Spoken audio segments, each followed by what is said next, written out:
Hello everyone, and welcome to another video on the lore behind the Fractals of the Mist. Last time I just basically did an overview of what are the Fractals of the Mist, and the whole story behind this character Dessa, who's basically made this Asuran lab that can pull parts of the mists into existence, which we then get to go in and travel through and explore and clear out for her as and when needed. But I never really went into anything specific about the Fractals themselves. I'm not going to leave us in the dark for ages. I'm going to open up today with probably the one we're all most interested in. I know I'm probably most interested in this one.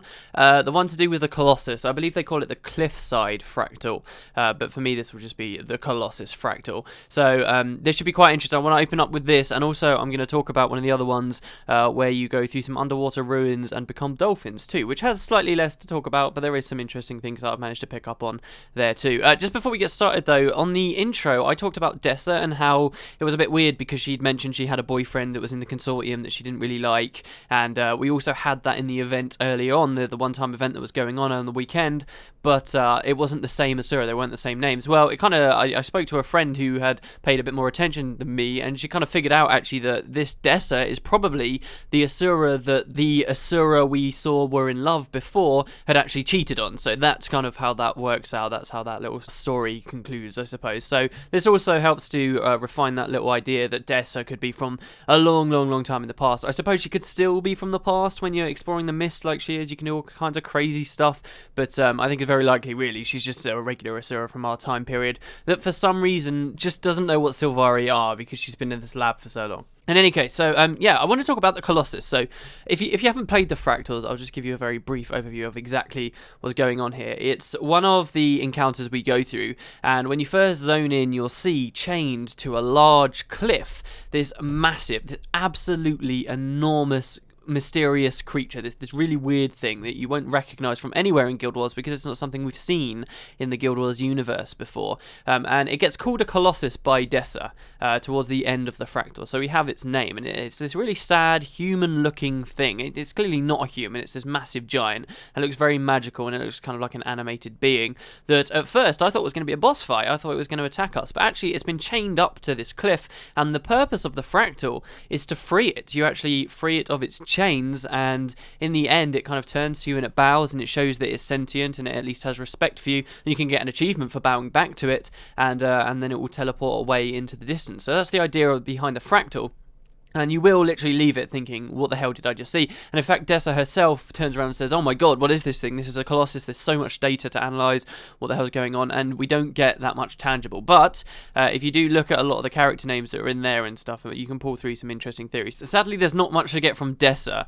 I find it interesting that she knows what it's called. She calls it a Colossus. Maybe she's just using that as a generic term to describe what it is, but I think that probably is actually the name of whatever race this is. So in the universe, the Asura at least know what these creatures are, but she doesn't seem to know much more beyond that, so you can't get much information from her. But you can get some more when you actually look at the people who chained them up. So obviously this is a Fractal, you're going to be fighting things, and what you're fighting are, they're classed as bandits in-game. The actual in-game description of them, they're basically bandits. They'll give you progress towards your Bandit Slayer title. They'll drop bags of pilfered goods and stuff. They're kind of technically bandits within the game, but I don't necessarily think that has a bearing on lore. But they're these weird cultist guys that go under the names of Diviners, Novices, and one particular one which is called the Arch-Diviner.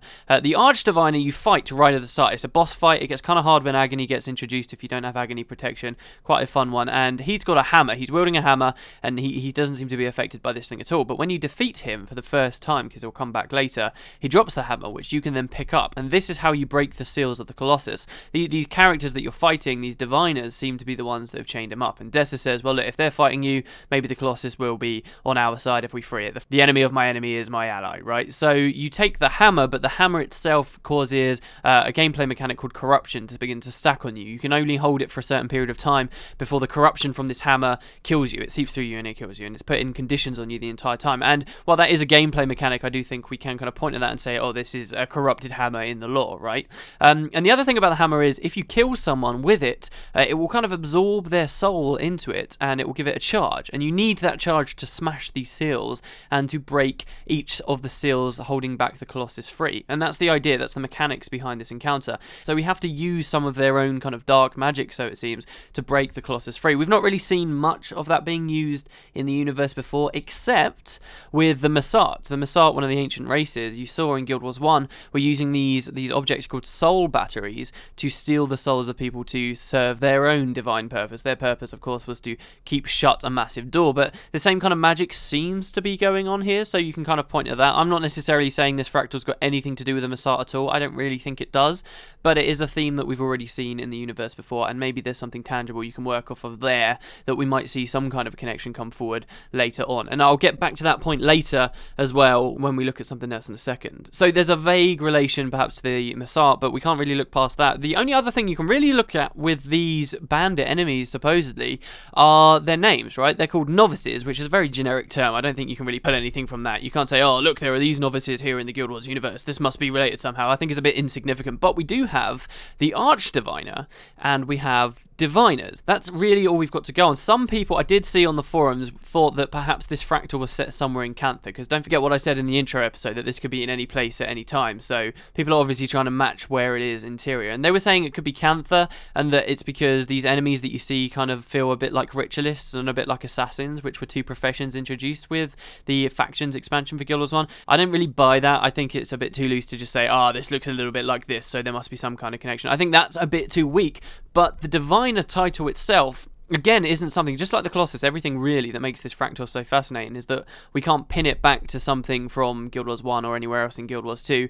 But the word Diviner, we do have a reference to in the Crystal Desert. There was a place called the Diviners Ascent. Now, a big theme of the Fractals is this idea of getting ascended gear and combating agony within the mists, right? And that ties very closely to what the Crystal Desert was about in the first game. The Crystal Desert was a land that many civilizations travelled to seek ascension for themselves. They were looking for ascension, just as kind of in a weird way we're now looking for ascension in the mists, a way to transcend and become one with the mist or closer to the gods. And many of these civilizations failed, as we saw in Guild Wars 1, but only a handful of people managed to get through, like us, the players. So there was an area, though, in the Crystal Desert called the Diviners Ascent, and we know that lots of civilizations went to the Crystal Desert in seeking ascension, and we never necessarily heard that none of them ever made it. But we do have an area called the Diviners Ascent, so it could be possible these people we're seeing here in this Fractal, these Diviners, are a group of people that went to the Crystal Desert seeking ascension long ago, and actually succeeded, and where they succeeded was this place, this land we knew from Guild Wars 1, the Diviners Ascent. It may be a little bit loose, but the themes match up very closely, and since we have Diviners here, and we've heard about this place, this Diviners Ascent before, where people were looking for ascension to go to the mist, it kind of lines up to me. I think that works really quite well. As a gameplay mechanic in the first game, once you become ascended, that allowed you to travel to the mist, and perhaps that's exactly what these people here have done. A long time ago they went to the Crystal Desert, and now they're here. Now they have this Colossus chained up for some reason here in the mist. So if these are just a group of people from Tyria that had once managed to get to the mist, then I then have to wonder, well, are they evil? Why are they doing this to the Colossus? Was it a bad idea for us to free the Colossus? They seem a bit shady and a bit dark just because of their hammer that's stealing the souls of people and is binding this really innocent looking creature against his will and holding them there. So, but you have to wonder now. I think that if that does match up, if these are the Diviners that had once ascended in the Crystal Desert, who are they and why exactly are they doing this now? Or at what point in time were they doing this? Don't forget, this is just the mists replicating significant events from a long time ago. So did they do this before they ascended, or is this something they were actually doing in the mists? Now, I mentioned the Massart earlier, and how there's also this link to do with stealing souls, which was kind of a practice we saw the Massart doing for a while. Well, the Massart in Guild Wars 2, we kind of learned that they become known as the Unseen Ones when eventually they manage to transcend into the mist themselves, in sort of a similar fashion to what we're talking about now with these civilizations that seek to become ascended. I mean, the people clearly aren't Massart. I'm not saying for a second that the Massart went to the Crystal Desert, ascended, started messing about in the mists, captured this Colossus for some reason, learned how to suck the souls of things, and then eventually changed changed their form somehow to what we know of them as are, and then returned to Tyria and had a war with the Seers and stuff. I think that's all a lot to swallow, but there is a general line you can kind of follow, and that's quite exciting to think about all the different ways. So there seems to be a lot jam-packed kind of quite tightly in together there, that you can all link together and draw dots, or at least I've been able to. Whether you buy it or not, though, of course, is totally down to you. Aside from that, though, these people, these humans as they appear to be, how they got there, and what exactly they were doing at the time. The other thing, of course, we can look at is the Colossus, which there wasn't much of a reference to anywhere else. There was one particular part in Nightfall in Guild Wars 1 where you break down this massive pillar called the Solitary Colossus, which has clearly got nothing to do with this, but I always quite like the name of that, the Solitary Colossus there at the end of the game. So you break down this massive pillar called that, which again is kind of near to the Crystal Desert, and in the Crystal Desert we also had another giant statue standing out there that you could see from very far away. But more interestingly, I think, and probably closer to the money than those things, is there's a whole season in Guild Wars called the Season of the Colossus. Colossus isn't a term we've ever really heard or pointed to with any kind of creature except here, the Season of the Colossus. And seasons in this universe are celebrated separately depending on what continent or region you're on. Guild Wars 2's not gone into any detail on that kind of thing at all, which is a little bit of a shame, but in the first game we did know that, for example, in Tyria it was associated with the element of earth, while in Alona the Season of the Colossus was associated with the element of water. We had all this really specific lore that's not really there in Guild Wars 2 anymore, but I don't think it's necessarily been retconned.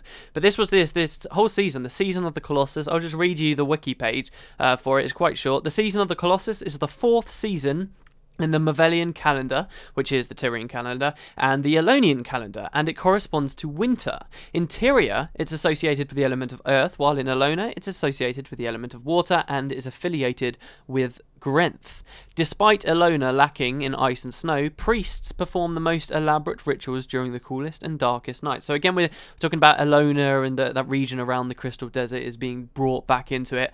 And the page ends with, it always ends with a battle between Grenth and Dueno during Winter's Day. So the Season of the Colossus, this is quite funny to me too. Is this a coincidence that if we were to look at real life right now, it's the Season of the Colossus, and it's during the Season of the Colossus that this content has been added to the game that's given us a Colossus. I don't know whether ArenaNet went so far as to specifically add that, but I do like how it's worked out that we've seen a Colossus in the Season of the Colossus, and I'm very curious about what happens with this guy. As we free him, this is a Fractal of the Mist. This is replicating real event that happened at one point within the Mists, but it's just a replication of it, right? But now we've freed this Colossus, and when you free him, he bows to you, he shows you respect, and then he teleports away through the Mists in much the same way that we, the player characters, have been teleporting around with the aid of Dessa. So does that mean that the Colossus now has been recreated through Dessa? Dessa's pulled it into reality, and it's gone off in search of something new. 1,000 years ago it may have died, and now through this miraculous weird circumstance with Dessa, it's come back into being when by all rights it shouldn't be. And of course the question that Dessa posed then is, where is the Colossus going? That's what I think is really cool about this particular Fractal, that yes, all these Fractals are things of the past, and sometimes they're just nice windows into the past and may not be relevant as we go forward, but this one in particular, it may have been at any place at any time, but that's irrelevant now. Now all that matters is that this Colossus has gone somewhere and could pop up anywhere once again in the present day in real Tyria if need be. So that's really, really nice, and I like the way that he ends up leaving there, and it kind of leaves this mystery hanging over when we'll see this guy again, if we see this guy again. The last thing really that I found kind of interesting is the way that he teleports away is, as I say, very similar to the way Des has been teleporting us around. Does that mean that he's kind of tapped into Dessa's Asuran technology that's making all of this happen? I doubt that. I think maybe that's just kind of the way things travel through the mists, but then you could maybe point to that having some kind of Asuran involvement there as well if you really wanted to. But that's really about everything you can get from the cliffside Fractal. There's a lot there, this really mysterious thing. If you haven't played it, I mean, you should have been seeing it in the footage here. If you haven't played it, do yourself a favour and just have a go. It is really quite fantastic. One of the kind of cool thing about the Fractal that's not really so lore related, in case you didn't know, is you can fall off through the mists down below, and actually you can end up in like some weird dev areas. There's been a lot of posts about it on the forums and stuff, which is kind of cool too, that you can actually see like an odd name for one of the bosses in another Fractal and so forth. But yeah, that's about everything for the cliffside. I will come back to one small point on that as well once we finish looking at the next one, which will be much shorter. It really will. There's not so much to say on this one. But this is the Underwater Ruins Fractal. I believe that's its name. It might have a different one. This is the one where you begin and there's a bunch of humans, human farmer, fishermen guys sat around, and they are worried, and one of them, in fact, you can interact with and speak to. He asks for your help, and in fact, I think that's one of the only... that is the only time in a Fractal, by the way, you can actually speak to an NPC within the Fractals of the Mist, which is really kind of weird. This guy gives you dialogue and says, look, loads of our people have been captured by Crate. Please go help us. And it's an entirely underwater Fractal. You begin by killing a bunch of Crate nearby and freeing some fishermen from their cages, and then they go off and swim to their allies. And then later on you go into these really deep underwater ruins. The path can split. Either you'll go into a really dark tunnel that you have to somehow worm your way through before going to a final boss room, or you'll go into a large kind of open area that is a lot more ruins, and you'll be transformed into dolphins that are trying to escape from the Crate. It doesn't seem like there might be that much lore here, but it does show us some interesting things just because the Crate are here. Now, I said in the intro episode that it's quite likely a lot of what we're seeing in these Fractals are in the past, because Dessa is interested in the legacy of Tyria, and those are probably the places she'll be looking at. But if this is in the past, we have humans interacting with Crate here, and that doesn't necessarily line up. The Crate have only come into human territory as far as we know as Tyria is concerned, and Cantha's concerned, and Alona's concerned, because we never saw them in the first game, is because they've been pushed out by the deep sea dragon that's relatively recently woken up, and now they've kind of moved into the territory of a lot of other sea creatures like the Quaggan and the Hylek and so forth, and our territory too. But we have humans and Crates already interacting with each other. So either this is a Fractal replicating something reasonably recently that we've just not heard about, or it could be replicating something in the past or even the future. This would be a better candidate for one of those scenarios. If it's not that, though, then I guess it would mean that we're just talking about a place here where humans live that we've never seen before, but also is they interact quite closely to the Crate. The Crate's homeland is out in the unending ocean, so this is really far away. The closest we ever saw to the unending ocean was a small island chain out there called the Battle Isles in the first game. We never saw Crate there, but there's a very good chance that Crate were around there at least. And maybe the Zaishan who lived on those islands did somehow interact with the Crate there. So we're either looking at a place in a really distant area we've never really heard about, where in years and years past where the Crate were harassing humans, or we're looking at a time when the deep sea dragons awoken. Presumably, it can't be that far in the future either, because, let's face it, we're going to deal with the deep sea dragon at some point, right? And when that happens, the Crate are going to leave our territory, or we're going to end up killing them all, or we're going to get them on side. So I think this is most interesting just to think about where these humans could be interacting with these Crates on Tyria at the moment, if we do say, once again, that it's Tyria. You're always going to have to add that caveat here. This might not be on Tyria, but let's just, for the sake of argument, because of what Dessa's interested in, because it would be only mean something to us if it was on Tyria. Let's say it is on Tyria, and we have to wonder, well, where exactly is this? And there are a lot of candidates. I mean, we've seen the whole world of Tyria, and one thing I think is very easy to forget about the human race in the lore of this game is that we're not just born and native to Tyria or Elona, the continent to the south, or even Cantha to the south there. We have the story that the gods that brought mankind, brought the humans to Tyria, first arrived on Tyria at Or, and but very near Ara, right? That's a big part of the personal story of Guild Wars 2.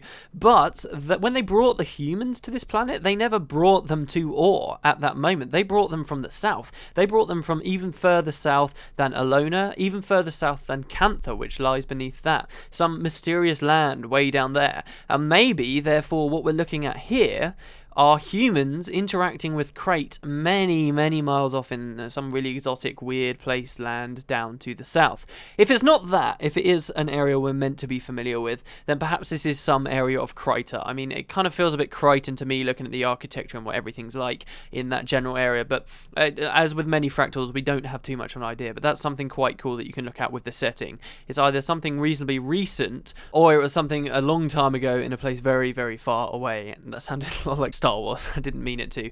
Speaking about the architecture, though, this is one of the more interesting things that I want to go back to with the Colossus idea too.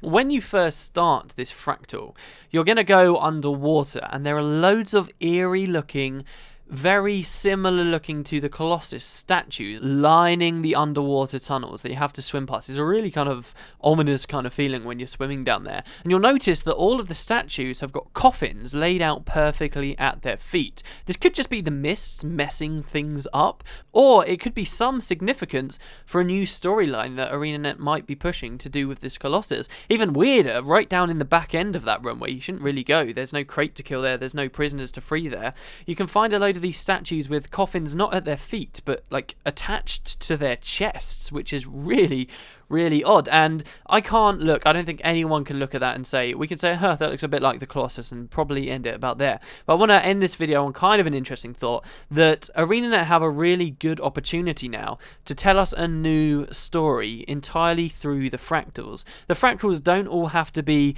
completely unrelated spaces and missions that have nothing to do with one another. If ArenaNet are going to keep adding these Fractals, they may very well have the plan to have lots of these small slices, these windows into Tyrria's past, relate to one another somehow. A new story, a different story to maybe the Elder Dragons, which I know myself I'm getting a little bit bored of just the Elder Dragons, but maybe they'll be setting things up so when we go into one new Fractal, it will give some more context on why in another we were swimming around as dolphins here, or it might teach us a little bit more about the Colossus that we freed before. And eventually, after a very long time, we'll have some kind of a coherent plot going on there that we piece together in lots of small puzzle pieces that are the Fractals of the Mists as we go forward. I like that idea of a meta-narrative. So where I can, as we look at these extra Fractals, I'll try and see whether many of them seem to have many relations to one another, or whether we can really draw any conclusions. I think to know whether ArenaNet are going to go for this kind of thing, or they're just going to all be completely unrelated tiny little things that have no real significance or story behind them,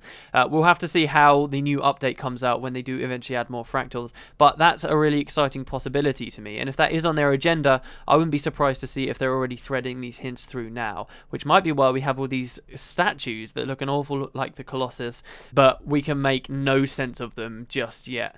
But yeah, there you go, guys. Thanks very much for watching. We'll do 2 or 3 more of these next time. Let me know what you think about some of these. Maybe you came to some other conclusions about the Colossus that I didn't manage to. And we'll see really what we can find out about these as we go forward. I really would like to hear what you guys have taken from them as far as the story is concerned. I mean, I thought they were quite good mechanically too, but it's the story that really gets to me, especially the ones that seem to be snippets of Guild Wars 1 missions too, which we might look at next time. Thanks very much, guys, and have a good evening.